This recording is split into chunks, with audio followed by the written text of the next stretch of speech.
are the entities and the forces behind digital ID. I've mapped it out. The top four are the UN, the WEF, the World Bank, and the ID 2020. Let me take you through it. So the first main culprit who kind of started a lot of this is the United Nations. They have sustainable development goals.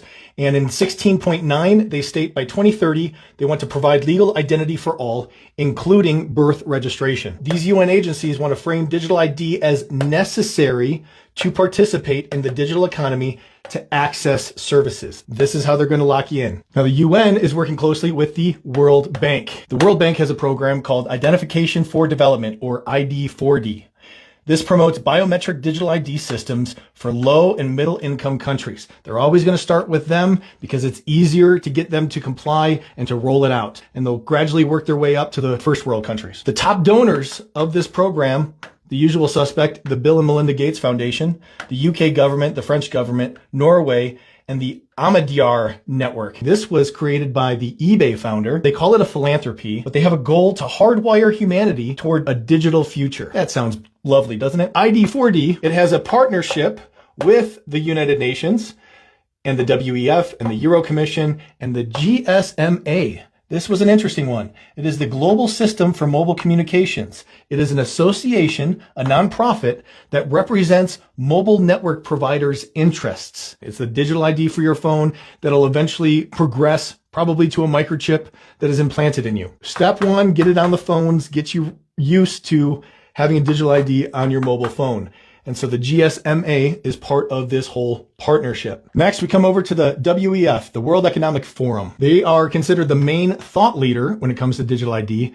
And the WEF sets the global agenda for the frameworks of what they roll out. Now, you can look through their white papers and the reports. I've listed them here if you want details. Now, one thing to note with the WEF, Larry Fink, it's probably a name you've heard of, especially when it comes to the Trump administration. He is a board member of the WEF, but he also happens to be the CEO of BlackRock. And he also is part of Trump's inner circle. Trump has aligned himself with the technocrats, the billionaires, the globalists. Trump will be part of rolling out the digital ID. He's not going to stop it. The last entity is ID 2020. This is a US-based NGO alliance. It's a nonprofit. Okay, it was formed in 2014. Again, this goes back years and years and years in the planning.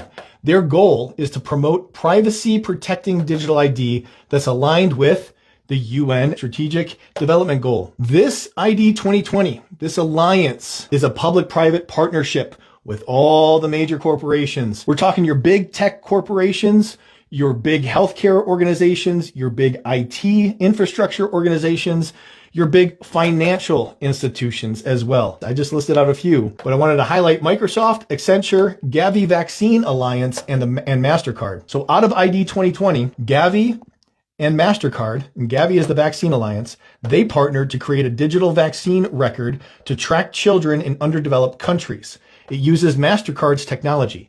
Gavi is the vaccine passport part of the digital ID. Gavi has an alliance with the Bill and Melinda Gates Foundation, the WHO, UNICEF, and World Bank, and others. Now, Gavi says clearly that digital ID innovation is central to its mission. Digital ID identification is central to the mission of a vaccine alliance. Let that sink in. The next partnership that came out of ID 2020 is Microsoft and Accenture, founding alliance partners of ID 2020. Together, they built a blockchain-based identity prototype using biometrics and blockchain to give undocumented people digital ID. And of course, there will be many more steps to come where all the infrastructure railways are aligned to connect everything you do, say, are, buy, sell, whatever, online, whatever is digital, it's all connected to you. But these are the four main players behind it: the UN, the World Bank, the WEF, and ID 2020.